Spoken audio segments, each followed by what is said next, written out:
You're listening to the Back Home Network, presented by Home Field Apparel.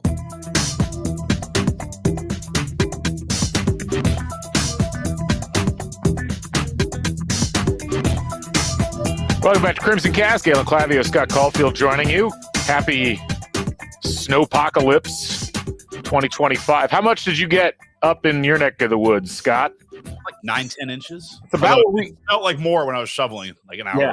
It's rough. It's a heavy snow. I felt like I'd climbed a mountain with my arms after shoveling for about 40 minutes earlier, and I've still got more to do. But ours wasn't that heavy, honestly. So I guess we lucked out. Northern band, baby. Yeah, no, we got a little bit of a heavier moisture load. Yeah, in what we got down here in Bloomington, we got about the same. It was about 9-10 inches, and so it wasn't.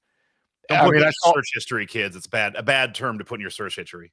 Right. Well, I mean, really, I there was one yesterday or 2 days ago, I think, where there were 26 inches proposed or projected. And it was a model where you were looking at it like, there's no way, there's no absolute way that you would get that much snow in one spot. But that was what the model projected. We're definitely in like high or low because we haven't had snow. Honestly, I don't think I've shoveled last year, and then this year we're getting these big swings. Yeah, I mean, I will say this. I think sometimes our memories of the past make us think that we had a lot more snow and a lot more like regular snow than we used to have. Like if you go back and even like temperatures, like I remember people were talking about, it's way too warm in December. It's like I can distinctly remember like driving home at the end of my freshman year, first semester, which was December of 97. And I had the windows down driving home. It was like 65, 66 degrees outside. It was fine. So sometimes we tend to compress the amount that we get, weather-wise over the course of years and think that happened every year. I will say, like, we haven't had a lot of major snow events, and most of the major snow events we've had have not necessarily materialized in Bloomington or up in the Indy area. This was like the first big one we've had in a while.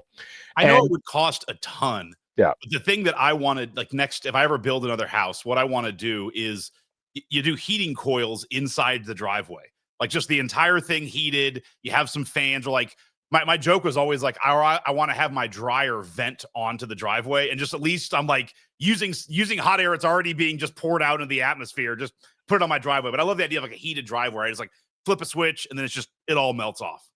I mean, sounds like a great recipe for having a sheet of ice on your driveway on a regular. Keep the heater on. I mean, you're gonna run the dryer like 24 hours a day, 7 days a week. Like we're like the heated driveway with the coils. It's only gonna cost like $500,000 to put in. Right. I was gonna say.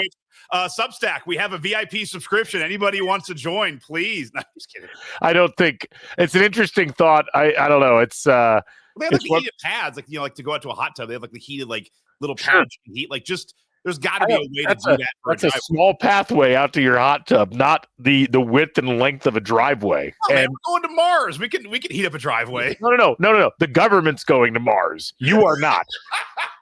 That's fair. Although Scott on Mars is an interesting idea. Like, I mean, are there vineyards on Mars? Like, what are you doing when you get there? Like, you do planet testing. Like, I've been to Mars, been to Venus. Like, I give Venus a 3.5 stars. Yeah. Before we get started on the actual show, just a reminder, folks, we're brought to you by Home Field Apparel, the presenting sponsor of the Back Home Network, and the place to go for the finest in college fashions, the softest fabrics, the coolest designs, a lot of amazing stuff, again, coming out from Home Field, some new and very interesting materials coming from for Big East basketball. Again, Big East is getting a lot of love here lately, which I think is interesting. I mean, obviously there's a lot of really great basketball brands there, but Home Field Apparel constantly out there looking for interesting things that you would be interested in wearing. And we're wearing a bunch of them right now. I'm even double home fielding because under my my Indiana crew, I've what's probably my favorite shirt of all time. For those on the video, you can see it is the Let's Shock the World Fairleigh Dickinson t-shirt. There it is. That's you get that in heavyweight, man, you're good for pretty much all occasions. Great to wear to concerts at Deer Creek, let me tell you, among other places. Anywhere downtown in Indianapolis, so also good. If you go to homefieldapparel.com, use the code HOME23, HOME23, get 15% off your first order. Be sure to go do that and let them know we sent you. Homefieldapparel.com, proud sponsor of the Back Home Network. Also, just a friendly reminder that we are on a variety of different locations that you can go to now, including YouTube. If you haven't checked out the Back Home Network YouTube channel, you need to join because you're going to be part of a pretty large community of people. We're up to 6,957 subscribers on the YouTube channel, Scott. And this is where a lot of our shows are going. We're still posting on Apple Podcasts. We'll still post on Spotify. But for a lot of people, they've really come to enjoy watching the shows on YouTube. We've tried to do a lot more video, not every single podcast, but most of them. So head over to YouTube, search Back Home Network, and get to the Back Home Network YouTube channel. You can catch not just our shows from Crimson Cast, but you can catch, for instance, Assembly Call, as they had their recap of IU Penn State, their live post-game show, which they've done for so many years now, available. And you can also, again, watch the Doing the Work podcast. You can watch Austin Render's College Basketball for Women podcast, or Women's College Basketball podcast. That came out weird. A lot of different shows on there. Go check it out. We'd love to have you as part of that community, and a pretty robust community. A lot of comments, a lot of live chats when we're doing these live shows. So head on over and get yourself signed up. It's really easy. It's free. You just click the subscribe button and it'll let you know when we're doing shows. So anyway, Scott, let's dive in. A lot to talk about. We've got some lingering thoughts on college football and IU football that we'll get to in the latter half of the show. But we would be remiss if we didn't start off by talking about IU men's basketball, as they had a huge win, their biggest win of the season, I think you could argue, yesterday. And a bit of a surprising one, as they went in not to Happy Valley, but instead to Philadelphia, as one does, and played Penn State in the Palestra. And this was one of those games where I talked about this a couple weeks ago. It's like, if you're Indiana, what you're really lacking is quality wins away from home, wins against tournament caliber teams, not at Assembly Hall. And there weren't a whole lot of opportunities on the schedule where you could get bona fide versions of those. This was one of those, and it was technically a semi-away game, so it's going to count a little bit more than just a neutral site game. But a Penn State team that's already beaten Purdue, has beaten Northwestern under some questionable circumstances, feels like, they're kind of in a position where they need to win some games away from home, but they're certainly fairly well positioned in the metrics. They're 39th in KenPom, 12-3 overall. Indiana went in and beat them, and it was a game that saw Indiana play with a level of effort and energy and enthusiasm that we had seen in the Rutgers game, but that we had questions about whether that was sustainable or not. The way they played in this game, again, missing Malik Renew, it looked more sustainable. And it was really one of those things where, yes, they had a couple of swoons in the game, including late, but by and large, I think you had to be pretty excited about the full summation of the 40 minutes that Indiana was able to turn in this one. Yeah, like you said, it was an important game. It's a game you kind of had to win with what's coming up on the schedule in January and February. And you do it without, arguably your best player or your most important, statistical player in Malik Renew. That's the positive. And you won the game. You closed it out. The things that are concerning that I take away from that game is, you let Penn State, let me pull it up here. Sorry, wrong screen. Penn State still, from IU offensively, they were 1.1 point per possession. So they were pretty good offensively. It's something that you've talked about before. I've talked about before. Like the defense is still kind of concerning on this team. And this is you let Penn State basically score a point per possession when they shot 3 for 21 from 3-point range, 14% for the game. So, and they still went 1 point per possession. I think it was the most efficient 2-point possession game a team has had against IU since Louisville. Penn State went 26 for 42, 61% from 2, just unbelievably efficient, just torching us inside. That's a concern. And, a lot of those 3-point shots, it wasn't so much that it was IU contesting that they missed, that they were just missed shots. All of that said, you still won the game. It was an important win. And like you said, they played with effort, which at this point, it's good to see that that's happening multiple times. I always struggle a little bit. Like, we shouldn't have to be praising teams for playing with effort in a Big Ten game, but they are, and they continue to do it. And as I said, it's very important because the road gets a lot tougher from here on out, and you're going to need to stack some road victories in. And so you got one and you got under your belt. So you bring up a couple of things that I think are really interesting points. And this is where sometimes I'll be the first to admit, like, trying to understand how you should think about games when keeping in mind advanced statistics can be hard, even for me, like, to try to process. But you mentioned, like, Penn State did score. It was 101.8 was their offensive efficiency. So just a smidge over a point per possession.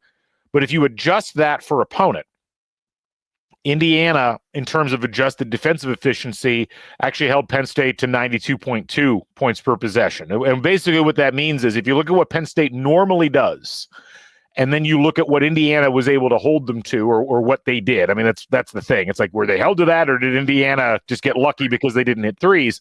But that's one of the better marks Indiana's had all season. And, I think taking a cursory glance at the numbers, it's actually the best mark that Indiana's put against a Power 4 opponent or Power 5 opponent all season. Better than the Rutgers game, better than the Minnesota game, certainly better than the Nebraska game where they allowed 111.9. All that to say, you're not wrong in that, you look at what Penn State did. It was actually very similar to what Louisville did. Penn State was 26 for 42 from 2. Louisville was 27 for 38 from 2. In that game. Gonzaga was 25 of 44. It's a similar kind of thing. They gave up a bunch of shots.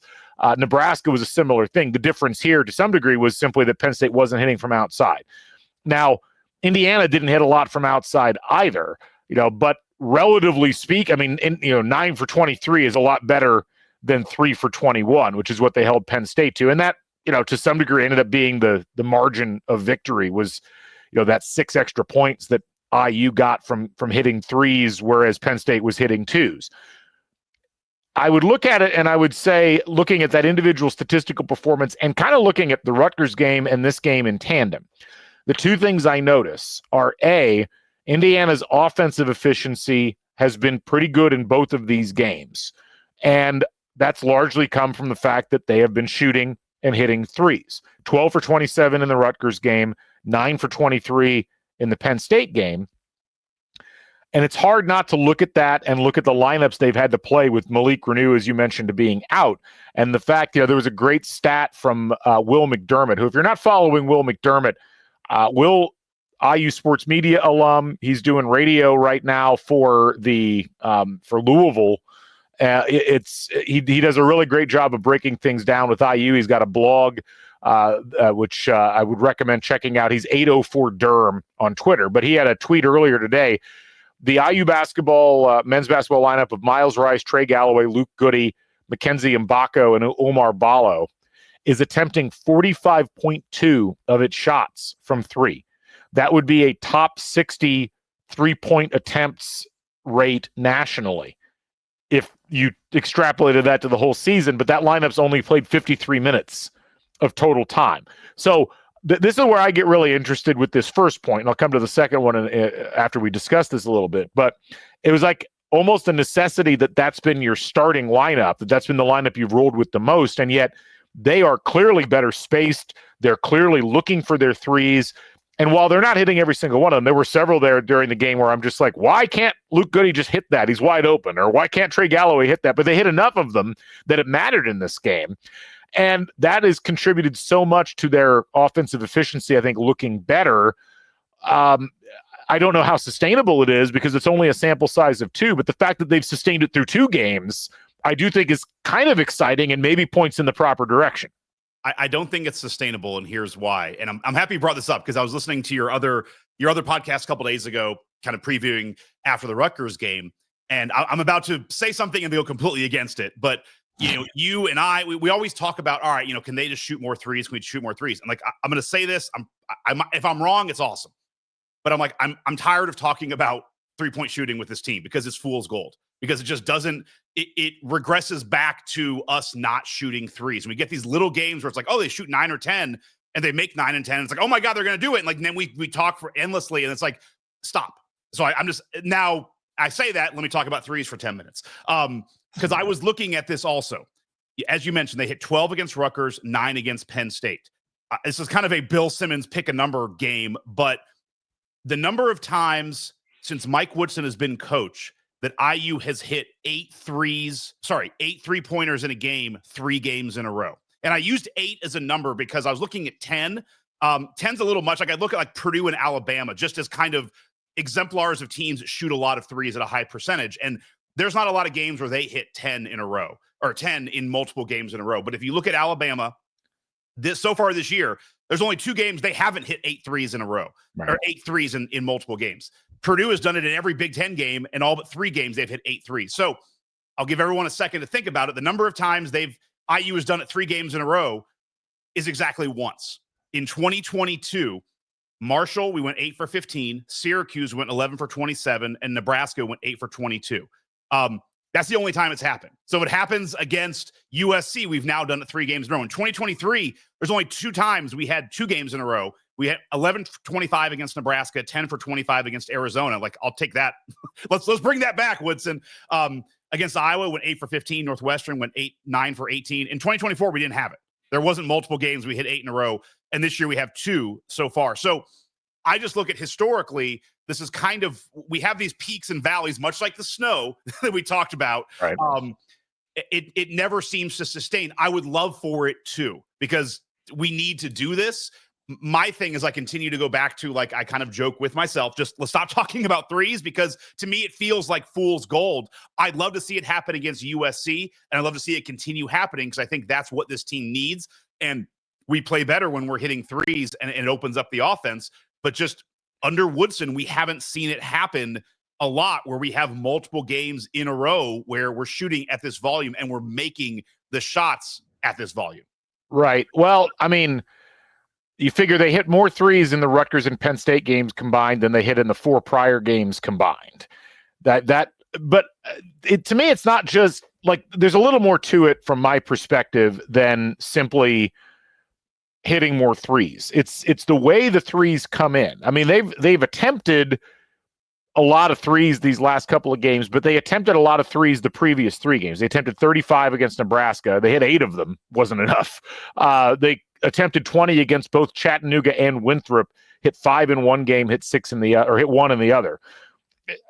To me, it's partially about putting more threes up, but it's about the threes coming in the flow of the offense and feeling more natural, which is really hard to do when you've got Oumar Ballo and Malik Renew both out there simultaneously. It just fundamentally alters the way that the team seems to approach offense.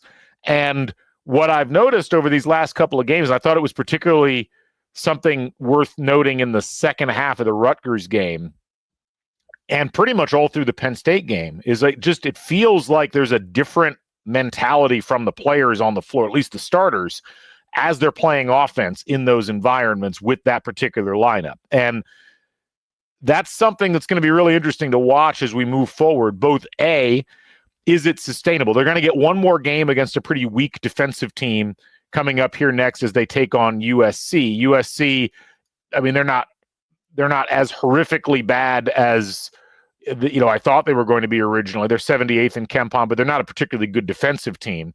And then they get Iowa, who is really bad defensively this year, and is certainly a team I think Indiana could take advantage of. So at the very least, like in this sample size of 4 games, Rutgers, Penn State, USC, Iowa, do we see if Malik Renew is indeed going to be out? I'm getting conflicting reports on that. I heard one report that he was only going to be out for a couple of weeks. I heard another, you heard Mike Woodson himself say he's not going to be back anytime soon. I don't know what that means. Right. But if he's out for at least these next couple of games, how does that manifest in terms of how IU's offense flows, what they're doing? If they keep shooting threes like they're shooting right now, and they're able to maintain that ratio of, if you're 9 for 23, what are you, like a 37, 38%, I think somewhere in that range. 12 for 27 is better than that. That was what they were against Rutgers. Like that does twist the offense just enough where you look at it and you say, this is something that Indiana can do more regularly. What I thought was the most interesting thing about the Penn State game, as opposed to the Rutgers game, was Indiana largely seemed to thrive in the Rutgers game, getting offensive rebounds and not turning the ball over. And so even though they shot their normal complement of twos and didn't make very many of them, they only hit 16 twos in that Rutgers game, they got extra chances. They took threes and they made enough of them that it mattered in that game. As far as the Penn State game's concerned, the turnovers came back. They turned the ball over on 20% of possessions. It was a pretty poor game from that perspective, but they still got the offensive rebounds, and they just took fewer twos. They only took 35 twos against Penn State. They took 45 twos against Rutgers. That, to me, potentially signals perhaps a change in mentality as far as how they're approaching things. Again, these are small sample sizes. I don't know how sustainable they are, but I do think that that's an interesting trend if it holds up. I agree with everything. I would go back to the small sample size. In 4 years, it's only happened once. We're looking at a 2 to 3 game sample size. Yeah. I would like to see it continue. Just the history under Woodson says it's not going to. The other thing from the Penn State game that I thought was also good is that, they came out in the second half and just, blitzed them with that, 12-0 run. But and keep referencing you, it's all good points, but you had mentioned, this is a hallmark of this team is they have these moments where they lock in, they go on a run, and then sometimes they immediately just give up a run in return. They didn't do that. Yeah. They kind of let Penn State chip it away. They kind of pushed it again. They kind of had the swoon near the end of the game, kind of letting Penn State get pretty close. Penn State hits a couple threes, maybe it's different, but I thought that was also good that you saw Indiana get up to at one point, what was like 44 to 31. They push it to 11, and they kind of kept it at 10 most of the second half. Yeah. And it really took Penn State clawing back at the very end. So I thought that was also good because that's something where if they, that's what they're going to need to do against, especially like a team like USC. If, you want to just start winning some of these games a little bit easier, not having these, death matches at the end, if you can get on that 12-0 run, which this team has shown they can make these runs throughout the game, then just don't give up the returning other side run and just keep it as a 10-point margin for most of the game and just start, leaning on the other team. You're going to start finding ways to win more games than not. As Ken Nunn would say, it's just that simple. Yeah. Right? I mean, just don't let any 10-0 runs up. You'll be fine. It's like, well, sure. No, but it's a good point because I did notice that. Well, if Ken Nunn's doing coaching, you just send a letter to the other team like, "Hey, we're offering a 14. You can get a 14-0 run. We're offering an 8-0 run, and we'll just end it right there. No more negotiation." I do love the idea of like trial injury attorneys entering into college sports and just trying to negotiate outcomes ahead of time. I'd save a lot of time. It's quite Isn't that what Sandbaum's doing with the college football playoff? Anyway, go ahead. Right. So Indiana went on an 18-2 run. From when it was 27-23, Indiana scored a basket, made it 27-25 Penn State. Nobody scored for a while. And then Indiana got the game tied at half and then went on a big run at the very beginning of the second half. And that was really what won them the game. And to your point, the only time that Penn State looked like they were seriously going to challenge was in that swoon that Indiana had offensively, right, which was tied directly to substitutions that happened at about the 8-minute mark of the second half. But they pulled themselves out of it. At one point it was 65-61. It had been chipped all the way down to a 4-point lead. But Indiana deserves a bunch of credit for getting themselves back out of that again. They got a little lucky. Penn State missed a couple opportunities that they probably shouldn't have missed. But I agree with you in that, there are these periods of time where Indiana still looks confused. They look like they don't know what they're doing. They don't know. And it's not just offensively. Like a lot of times when I've talked about this, people are focusing on the offense, and they do have those moments. But I always get a little more concerned with them defensively because they tend to fall apart for no good reason on that end, as opposed to making that their kind of bread and butter. And the one thing I'll say, though, as I think about this, there's two metrics I look at, and there's probably three that I should look at where you can almost always tell looking at the statistics afterwards whether Indiana was locked in for the majority of a game. The three are effective field goal percentage allowed, turnover percentage allowed, and offensive rebounding percentage allowed. And what's made these last two games really fascinating to me is, they held both Rutgers and Penn State to under 50% effective field goal percentage, which you definitely want to do that. Both games, they've kind of, I'm not going to say completely abandoned trying to turn over their opponents, but they've had really low turnover percentages, and it hasn't mattered. They've won both games. They, on the season, we've talked about this a bunch. Indiana's just not forcing that many turnovers. this was among their lowest turnover forcing percentages of the season, whereas under 15% in both games. They didn't allow Rutgers on the offensive glass at all in the game last week, which was really great because Rutgers has tended to really bully Indiana there. They did let Penn State on the offensive glass a bit, but it didn't seem to matter that much in terms of the output. And so that's like, as long as you're holding your opponent to a low field goal percentage, you're kind of okay with letting that slide a little bit. But I think that, you go back and look at where Indiana's been at their worst this year. You go back to Atlantis. In the 3 games they played there, all 3 of their opponents were at 38% or 39% in offensive rebounding percentage. And that was, for the first 2 games, that's why they lost those games. You look at effective field goal percentage, their worst 2 games of the year were Nebraska and Louisville, both games where they got abused on the, in terms of either free throws in the case of Nebraska or offensive rebounds in the case of Louisville. And then, from the turnover perspective, I think what we're finding with this team is that rather than forcing turnovers, they're probably better at trying to force bad shots and then getting rebounds. That way you're holding your opponents to single-use possessions. That, I think, is probably the sustainable model. I don't think this team is ever going to be like a ball-hawking sort of turnover machine or turnover-generating machine. I do think that with their size and with their individual defensive abilities, they have the ability to continue to make it hard on opponents to make shots. And you're going to be able to tell, I think, relatively early in most of the upcoming games whether or not they're going to have a good defensive game, because we're going to see evidence of both of those things relatively early in each of them. Yeah, no, I agree with all that. You're also seeing individual performances like, Ballo in the last 2 games since he came back from whatever he was out for. He's been really good. I mean, it's his numbers are really good. His efficiency has gone up. Now, Renew's not been playing in those 2 games. And this, again, it kind of goes back to that thing we talk about every year with these teams is like, maybe you don't need to go with a double big lineup. And I'm not sure what that means for Renew when he gets healthy again, how you figure that out. But, it does. The team seems to work a little bit better when, Ballo's out there by himself or Renew's out there by himself. And, Ballo's offensive rating has gone up. He's had 2 really good games. You've had back-to-back really good games by McKenzie and Mbako. The thing with Mbako is he's still young, and you still see those inconsistent games. Some of they get like the Nebraska game where he has 13 minutes, 2 points. Mbako has got to find a way to continue playing at the level he's playing at now and being just a little bit more consistent and not having the dips down. But, that's the other thing that I look at just moving forward is, Ballo has really shown that, all right, when there's a void in playing time in the big spot, like I can pick up all of that and take that offensively. The question is if and when Renew comes back, how that gets worked out. Cause it's a really weird spot because Renew might be our best player. Statistically, he's a very important piece, but you're in a spot where it's like this team might run better without either him or Ballo playing at all.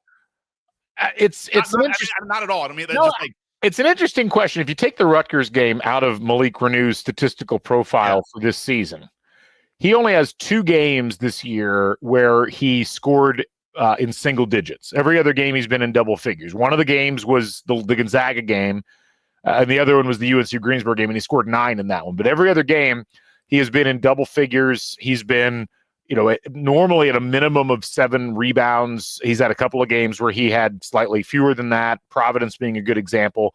But what's been interesting is, Ballo had a statistical profile where he'd have 2 games where he's in double figures and then 2 games where he's in single figures, and then 2 games where he's in double figures and 2 games in single figures. And I think, watching him the last couple of games, he ties his IU season high for points in the Penn State game. He had set that in the Gonzaga game, and he scored 17 points in the Rutgers game. Like, you go back to what he did last year at Arizona, and there were very few games throughout the course of the season where he was in single digits as a scorer. Right. And, I look at all of that, and it goes back to something we've talked about a bunch during the season, although not on podcasts necessarily, but certainly I've heard other people mention it, which is you've got 2 really talented post players in Omar Ballo and Malik Renew. But you don't really have a system that allows both of them to do the things that they do really well because there's so much overlap in what they do. You also have a team that does have the ability to provide complementary scoring and or rebounding. outside of having both of them on the floor. Like the fact that you've taken an almost always double figure scorer in Malik Reneau off the floor, and you've won 2 conference games without a drop off in your offensive efficiency. One on the road. And in fact, your offensive efficiency in those games, was better than the 2 previous games. It's just really, it drives home a point I think a lot of us have been trying to say, or have just been not just trying, I've actually been saying it, which is you're just running an offensive system that doesn't work with 2 bigs in the lineup. Why do you keep doing that? But you've also got the problem, I think, Scott, and you alluded to this, like when Malik Reneau is healthy, he is probably the most complete player Indiana's got. He's probably the most automatic in terms of being able to score consistently. What do? You can't just say, well, we're just going to play 1 big, because then you've got a really talented player sitting on the bench. Even if you split their minutes evenly, you really don't. I mean, that it feels like shooting yourself in the foot to say, well, we're not going to play one of these guys more than 20 minutes a game, and the other one's also only playing 20 minutes a game.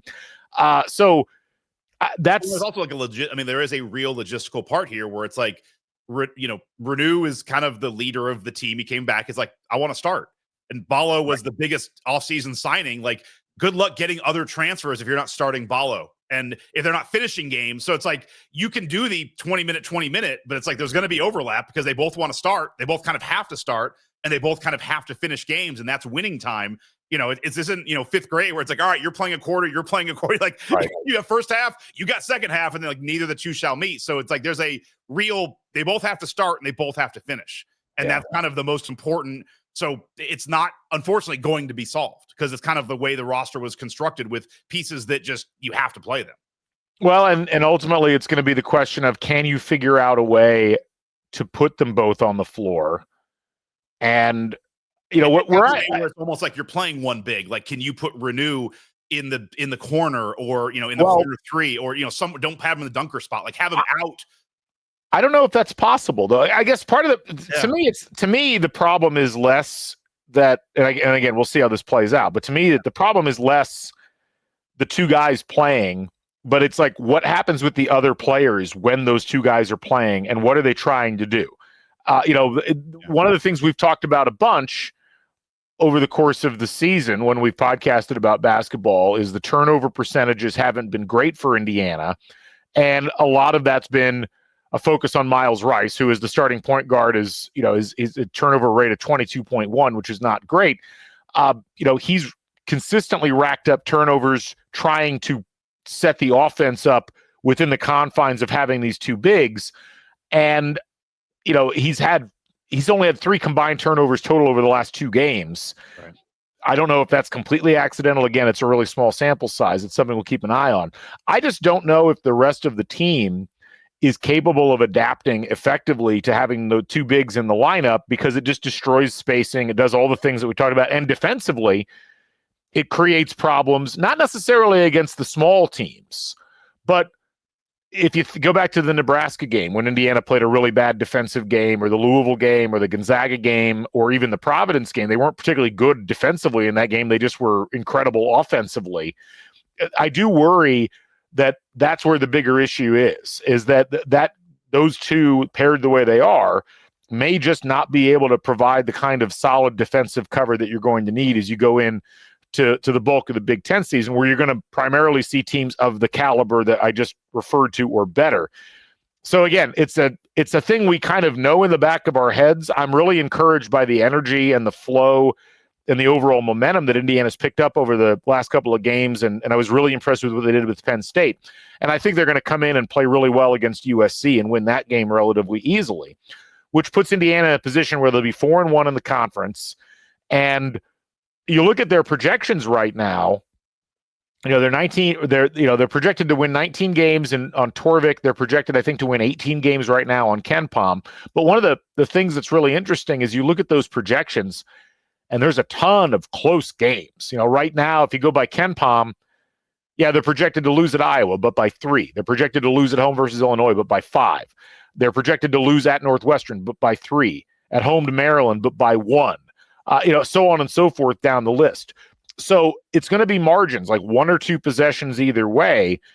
If they play with this type of energy and flow, I like the possibilities of them being able to get to that 11 win mark in the conference and put themselves into the NCAA tournament, because now they've got to win away from home. Now they've got to win that the tournament selection committee can say, okay, we don't feel bad about putting Indiana in because Indiana's demonstrated that they can do something against a tournament caliber opponent or close to it away from home. And it almost like you can almost trade that for a home loss down the line if you really want to or need to, because that what they did in the Palestra will travel better than any of the wins they would be getting at home. The question now is, like, you go down the rest of the list, what else can they do away from home, and how will that all reconcile? That's the thing I'm the most curious about. The other side of the coin is you had an anomaly of 2 or 3 games where they're shooting threes, and we're going to have a swoon back to not shooting threes. And the other way to look at it too, not to be negative, just the other side is this is probably the weakest part of the Big Ten schedule, that after the Iowa game, every team you play up until March 1st is going to be, better than any of the teams you've played here. They're all going to be in the top 20, 25 of KenPom. Well, so the schedule gets tougher. Now, things don't always work out that way. You are right. But that would be the other way to look at things right now, is like they're looking better against softer opponents. And then, when the opponents ratchet up, are they going to bring the same intensity, or are they going to look like Nebraska, Louisville games again? I think it's a reasonable thing to point out. The one thing I'll say to counter it is, yes, it gets harder, but I think that there are elements of each of these teams that Indiana is going to be playing moving forward. Very few of them I look at and say definitively, like, that team has a huge talent advantage, Indiana can't compete. Yeah. I mean, Indiana has some legitimate pro caliber talent on this roster, and that does matter. And I think when you compare last year's roster to this year's roster, or when you compare 2019 to that's the big difference. And the question has never been the talent on this team. It's how well it was playing, how motivated it was, what system it was being put into, and how that was going to reconcile. And when I look down this list, it's like, we've talked about USC and Iowa. Neither of them are particularly good. Illinois is legitimately a great team. Like, what they did to Oregon over the past week was eye-opening. But then you look at the numbers don't always reconcile with how good the team is. Like, how good is Ohio State exactly? They have a lot of great losses, and they have that weird 20-point win on a neutral court against Kentucky that nobody's been able to figure out. But they've also, outside of that Kentucky game, they really, they just had such an up and down year in terms of being able to perform. That's going to be an interesting one. Northwestern, they have the win at home against. I shove her down my spine again. The Northwestern, you got to go to Northwestern. That's tough. They beat Illinois at home, but they haven't done a whole lot else this year. Maryland, they're 24th in KenPom, but look at their actual record. Like, they are 24th in KenPom because they've been obliterating terrible teams. Yeah. They have a 1-point win on a neutral floor against Villanova, and then they have a big home win against Ohio State, which makes me wonder if Ohio State might be a bit fraudulent. So I think you go down the list, and there's a lot of teams that you can kind of point to and say, I don't know if you're as good as your record seems to indicate that it is. So I think there's opportunities for IU, and I think as much as we tend, and I throw myself into this as much as anybody, as much as we tend to assume we're going to get the worst version of Indiana and the best version of the opponent, Indiana's got enough pieces that if they're playing well, there literally is not a game on the schedule the rest of the way that they can't win. It's just statistically, they're looking like they're going to lose a bunch of those games close. I don't necessarily believe they're going to lose all of those games. And then the question is, how many of those 50-50 games can they come up with wins on? Yeah. I again, not just trying to counter a little bit, like, the only other way to look that is concerning is so many of those games are close. That Illinois game is the first one of that stretch, but you look at the stretch of, Maryland at home, at Purdue, at Wisconsin, home to Michigan, at Michigan State, home to UCLA, home to Purdue. That's a tough stretch right there. And my concern is, for a team that's had issues this season, kind of staying locked in for an entire game, if they lose 2 or 3 of those in a row, that's not the end of the world, but that can also be the start of a swoon where you just kind of piss away 2 more games. Suddenly it's a 5-game. That ball can go down the hill really quickly. And that's one thing that does concern me, is with so many of those in a row. I think you're right, but if some of those games being tight, if you kind of get the wrong mindset and you get on a 2 or 3 game losing streak, could that turn into a 6-game losing streak before you're able to kind of pump the brakes and turn things around, at which point you've kind of already lost the ability to make the tournament? That's my concern, is that they're going to have to kind of not let it get to a 3 or 4 game slide. I agree. I think, to me, like the biggest issue is going to be that 6-game stretch bookended by the Purdue game, starting on the 31st of January and ending on the 23rd of February, where they go at Purdue, at Wisconsin, Michigan at home, at Michigan State, UCLA at home, Purdue at home. That's one of those where it's like, can you go 2-4 in that? Can you go 3-3? If you go 3-3, I think you're going to the NCAA tournament. If you're Indiana, as long as you don't have like a catastrophic, set of circumstances outside of that. But stay positive. Stay together. Right. It's just avoiding the 1-5 or the 0-6, and that's exactly where the 1-5 or the 0-6 have come over the course of the last several years, not just under Mike Woodson, but under Archie Miller as well. And so that's how I would look at it. But I think, look, Indiana absolutely could not afford to lose the Rutgers game.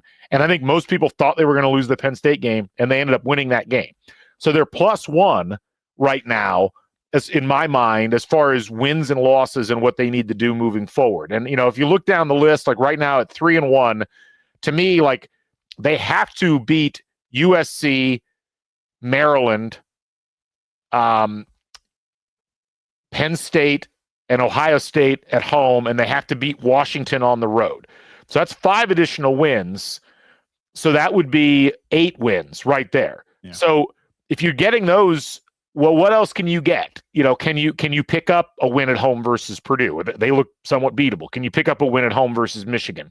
Can you pick up a win at home versus Ohio State? Or a win on the road against Ohio State? Like those are going to be the margin games. And it's like, if the baseline's 8 wins, based upon what you have to do, you really only need 3 additional wins, I think, to guarantee yourself a spot in the NCAA tournament. Because I think in this year, 11-9 in the conference, and that would be 20 wins. Like, you're going to get in, especially now that you've got at least 1 win away from home. You're going to have some wins against tournament caliber teams if you do what I just said.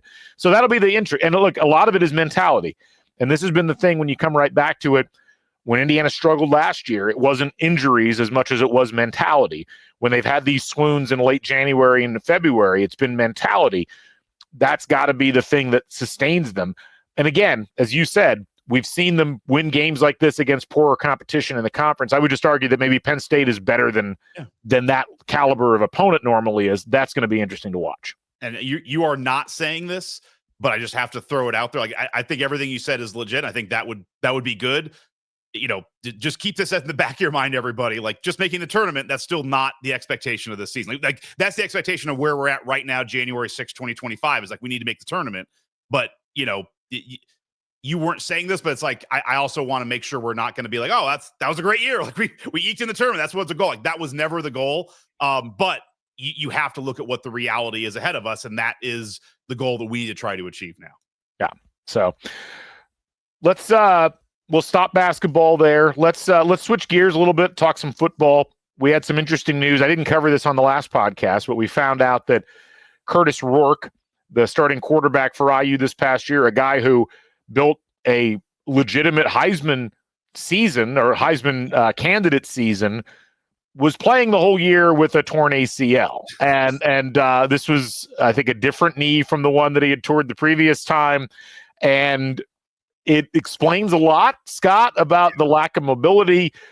You combine that with the thumb injury, and it's like, well, how did they get as much out of them as they got out of him over the course of the season? I mean, this was one of those things where whatever Kurtis Rourke did was already enough in terms of his statistical accomplishments and the wins. But this is the kind of stuff that kind of cements you into legend status, to going out there playing on those kinds of injuries and doing as well as he did. I mean, what was your thoughts when you saw that news? Just the stud. I mean, that's unbelievable. Like, I also retroactively, I apologize, Kurtis, for any of the games where, like, we got to throw it more. Because, like, knowing you had a torn ACL half that time, it's like, maybe that's, like, again, incomplete information from me in the stands. What do you know? Like, maybe that's why we were running a couple more times against Notre Dame than we thought. it also is funny. Like, I'm sure, Rourke sitting in his, apartment in Bloomington, like when everyone's like, oh my God, is this thumb going to be all right? Is he going to be able to play with a broken thumb? It's like, my ACL hurts, bro. Like, no, just that's unbelievable. I mean, you play with a torn ACL. I mean, that's something where you just say, hey, I'm done for the year. Like, I'm going to repair this. I'm going to take a red shirt. I'm going to come back next year. For a guy who, could have very easily just done that. Said, I'm going to take one more year, take a medical red shirt, and just come back next year. Just that's unbelievable moxie. And again, I think it goes to, the real culture that has been built is that's somebody who wants to run through a wall for his coach. That's somebody who wants to play for this team. But it's not really the team. It's not really IU. It's the coach, because he comes here. It's not like he has a long-standing relationship with Indiana. It's not like he grew up an Indiana fan. He came here and he wanted to do this for his team and for his coach. And it's unbelievable. And I'm with you on the legend status. Like, it completely changes the narrative of, talking to people over the break, just being like, did you know he had when I found out the news and talking about it, like, are you serious? Like, it kind of puts everyone's mind like, wow, that's unbelievable. And like you said, he has a slightly better game here or there. He might be a top 5 Heisman candidate. Doing it all with a torn ACL is unbelievable. Especially, when you think about the amount of pressure, the amount of hits he took over the course of the last, few games of the season, Purdue game accepted, although even they kind of got after him a little bit. I mean, as the offensive line started to struggle with protections, his teams really put a lot of pressure on the line. I mean, to be back there and know that you're operating on a bad wheel, for lack of a better term, and not being able to run away from it, not being able to do design runouts and just standing there in the pocket. I mean, it's just a very brave thing. And so and then you add the thumb thing to it, where even that picture from the Notre Dame game, it's like that thing ain't fixed. That is not healed. It's one of those, and it'll be a what if. Like, what if he is completely healthy throughout the course of the season? As good as Indiana's season was, the fact that he was both immobile and struggling with the thumb issue in the Ohio State and Notre Dame games, it's like it just wasn't quite the same offense. Even the Michigan game, it wasn't quite the same offense as we'd seen through the first 10 games of the season, or 9 games of the season. And so, yeah, just a lot of question marks there. The fact you got as much out of him as you did this year, and you got so much out of him, we'll remember that for a long time. So thank you, Kurtis, and just really remarkable seeing all of that news. I figured there was something that we were going to learn about that situation once the season was over. Not that. And the fact that it was never even offered up as an excuse, I think, is even more laudable. Here we are, Indiana. Like, we're going to do a larger football podcast sometime this week or next week as we recap what's going on in the transfer portal. We'll get Taylor on for that. But you had some other thoughts on the college football playoff stuff. I talked about that extensively in one of the podcasts I did last week. What's on your mind with all of this? I had 3 things. It was a really good pod. If you haven't listened to it, go back and listen. Thanks. Yeah, you're welcome. One is, I was thinking about this as you were talking about it, and I was kind of reflecting on the way the coverage has been. Immediately after the first weekend, it's like, I love the idea. Oh, this is too big. Like, this is stupid. Like, these teams didn't deserve to be here. And then second weekend, it's like, oh my God, the bye. Like, does it help? Does it hurt? And this goes back to a little bit we're talking about IU basketball. Like, it's a small sample size, people. Like, I understand it, but it's like, it's 1 year. Like, I was thinking, it was 35 years before a 1 seed lost in the NCAA tournament, and then it's happened again. I mean, I remember when I think it was Santa Clara beat Arizona. It was the first time a 2 seed went down. And it was like, this was never going to happen. Like, how is this ever going to happen? And it's like, well, now it seems to happen every 2 or 3 years. Like, imagine if in 1984, the NCAA tournament was just like, you know what? The 1, 2, and 3 seeds all get buys. It's just because this is stupid. Like, it is just, that was my first thought. Like, it is such a small sample size. Everyone needs to just calm down with all of the changes, although they'll probably change it again next year. The second one that we can talk, 2 that we can kind of talk about is, you were talking about the perception of Indiana and like the Big Ten stepping up with some of the media coverage. And I was thinking about it, agreed, where it really matters and where you need to kind of get the perception going right now is because it's going to affect next year's preseason rankings, which is just based on all of that. Like, that is all it's based on, is hype, talk, what people think about. When you look at this year's preseason rankings going into the season, some of the teams that we talked about a lot throughout the year, Ole Miss was ranked 6th. Alabama was ranked 5th. Clemson was 14th. They didn't do a great job, but they were still up there. Tennessee was 15th. The darling, Miami was 19th. Texas A&M was 20th. And, the hottest team in America that couldn't be beat, that had to be in the tournament, South Carolina, they weren't ranked, but they were receiving votes. All of those. And then, Penn State, obviously, they're still playing, but they were 5th or something like that, or I think 7th.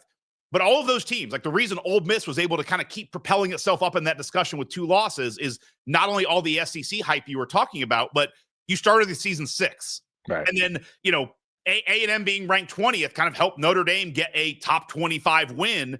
It's just all of this changes the mentality. If Indiana starts the season ranked 19th next year, it's so much easier to move that way up than if we're not even getting receiving votes. And that's the other thing that I was thinking about, where this matters so much this year and where the Big Ten has to help its teams out, is you got to start this now, because within 3 or 4 weeks, we're going to get the early preseason rankings for next year.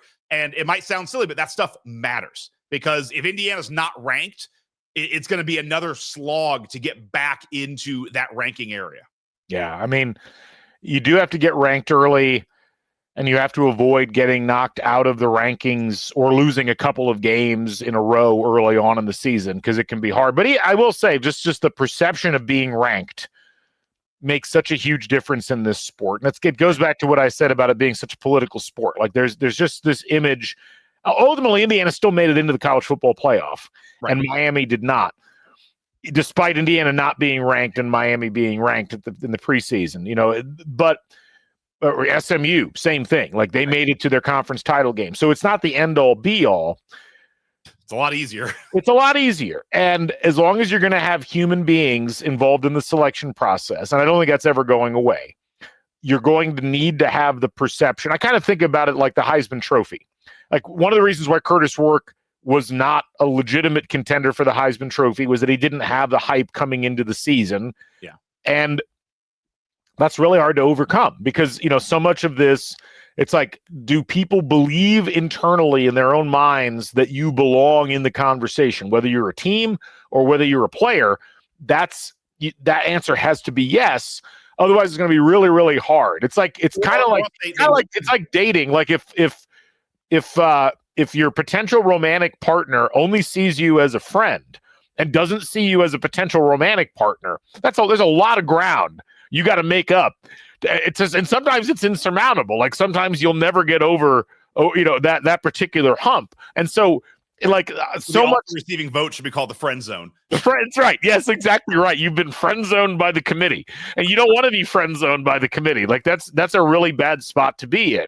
Yeah. So, starting off on a better foot than that, starting off in a position where you're not going to be perceived as not serious in whatever that conversation is, whether it's the Heisman Trophy or whether it's the college football playoff, the better. But it's also like, real quick on that point, you with Rourke, because what you end up doing then is he starts playing well. And it's like, all right, well, let's see if he can have a good game at Ohio State. It's like, that's not a fair bar. No. Because if he was in the top 5 to start the season, then it's like, he just got to keep doing it. But if you're not there, then you have to pass these bars where it's like, nobody has good games at Ohio State.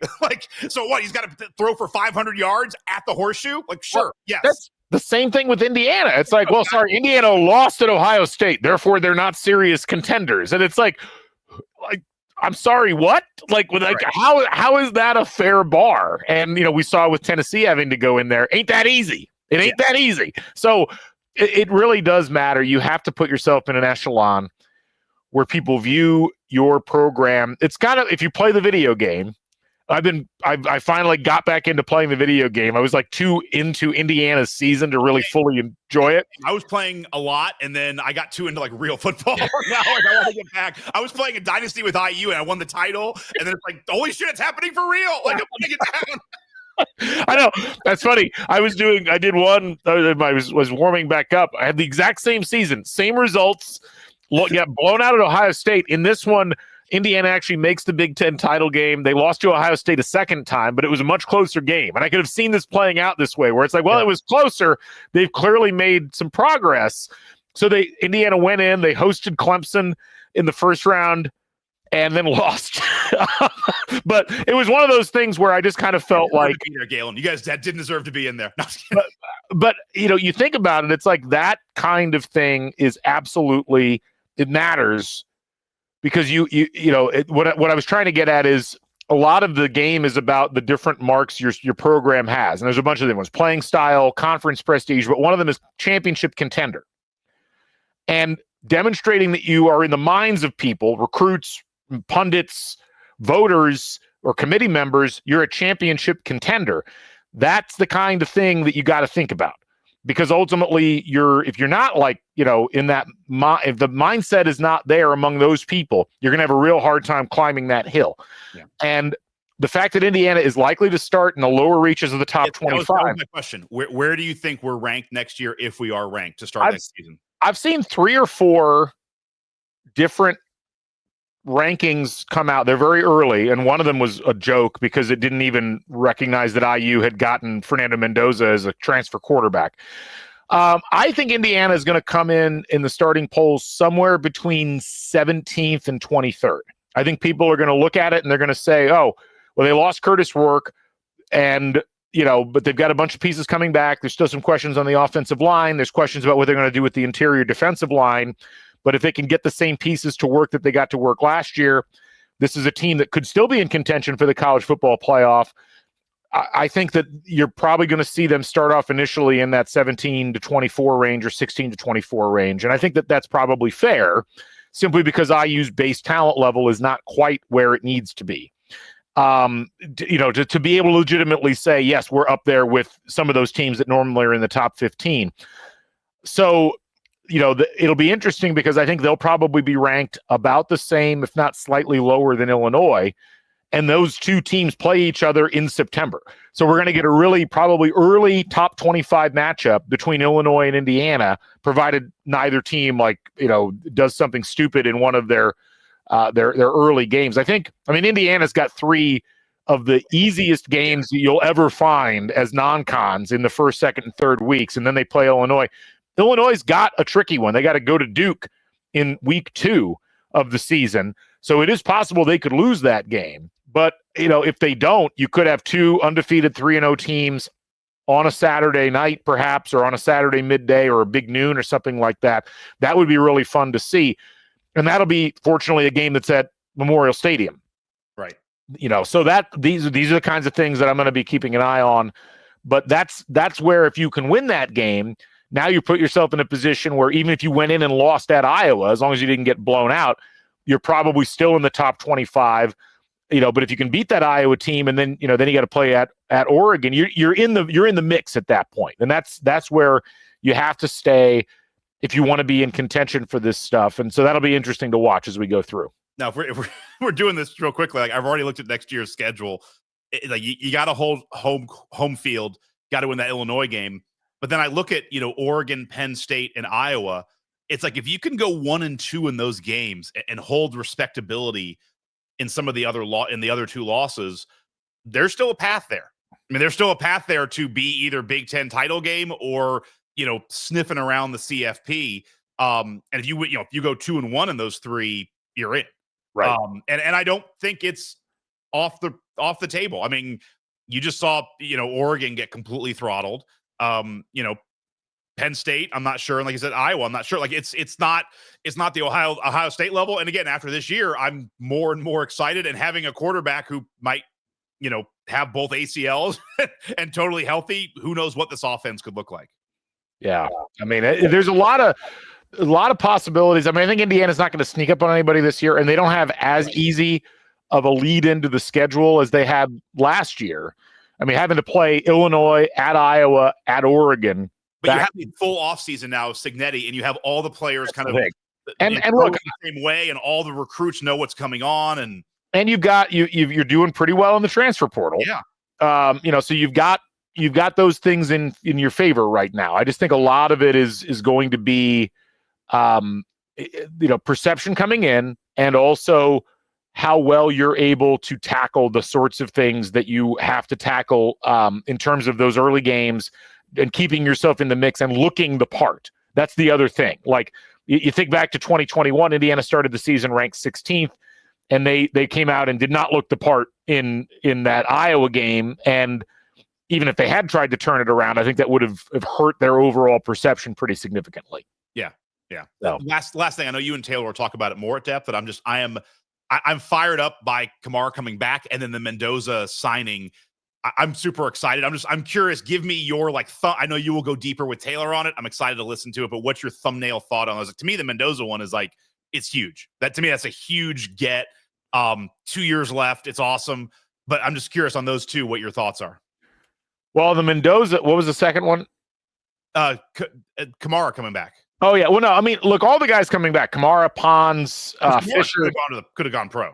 I mean, I think, and this is an interesting thing. I think what likely would have happened there, and I don't know this for sure, but I'm guessing there's a lot of guys like Kamara who aren't quite the physical archetype that the NFL is looking for at that position, who are going to make more money off of NIL than they would have made if they had maybe gotten drafted in the 7th round or had been an undrafted free agent and are making because you figure he'll be drafted next year in the 6th or 7th round anyway. I mean, the rookie minimum in the NFL is I think it's 387. What is it? Right now, the NFL rookie minimum salary, I'm sorry, it's $795,000. It's a little more than I thought it was. But even with that, if it's a question of, well, I'm going to make $0 because I'm not going to be in the NFL, or I'm going to be able to make, say, $400,000, $300,000. I mean, that's a considerable amount of money. And if you have another good season, well, you're still going to get perhaps an opportunity to get drafted by an NFL team or latch on as an undrafted free agent. So I think those were all great retentions.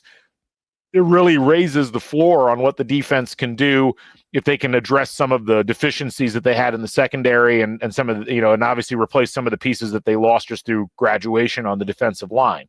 Well, the Mendoza thing, that's a big one because that's a clear, talented quarterback who was behind a really terrible offensive line, has a little bit more ability than Kurtis Rourke, isn't coming off a major injury, was very productive despite the fact that he didn't have a the best of an offensive line or maybe the best offensive cast. So I'm really excited. I don't know who else they would have gotten because a lot of the quarterbacks that were out there just went elsewhere. So it was cool that they were able to essentially outduel Georgia for a quarterback and all the other teams that might have been looking. And it's a guy that can be here for 2 years. Right. And, that level of stability, all of that, obviously you don't know until the guy gets here and starts playing. But he seems like the type of player that will fit very well in Cignetti's system. And we've seen what Cignetti and his staff have been able to do with quarterbacks that they've brought in over the course of the last several years, not just here at IU, obviously with Rourke, but last year and the year before at James Madison. So I thought that was such a huge piece because, it was clear when Taven Jackson went into the transfer portal that he wasn't, that they didn't think he was the guy. And I think the fact that Taven Jackson, and I wish Taven Jackson nothing but the best, but I think the fact that of all the places he could have landed, he landed at Central Florida. It's still a power conference, but it's a little bit of a lower level than the Big Ten. I think that's the level he's going to have to perform at. I just don't think he's quite at the caliber that he needed to be in order to be a Big Ten starting quarterback. And there's nothing wrong with that. It's just, this is, you're not owed that. It's a meritocracy. Right. But Mendoza had proven in playing in the ACC and getting that team to bowl eligibility and what he'd done. I think there's a lot to build on there if you're IU. And I'm really excited to see how they adjust the offense. There's going to be some of that already with Tino Sinceri leaving. You got Whitmer coming in as the new starting, the quarterback's coach. How does that adjust what Mike Shanahan decides to do with the offense? I'm really fascinated by all of that. Yep. So anyway, I think that'll wrap it up for us. Any final thoughts from you? That's it, man. Well, we certainly enjoyed chatting with you all again, and we'll certainly have more coming up here soon as Crimson Cast rolls on. We'll have some football recaps for you, and we'll keep up talking about basketball as well. So for Scott, who's over there, I'm Galen, saying thanks for joining us here on Crimson Cast. We'll catch you folks on the flip side. Be sure to stop by Home Field Apparel on your way out the door. We'll just leave you all by saying bring back the bison and stay never daunted and stay warm out there. Go shovel your driveway. So long, everybody.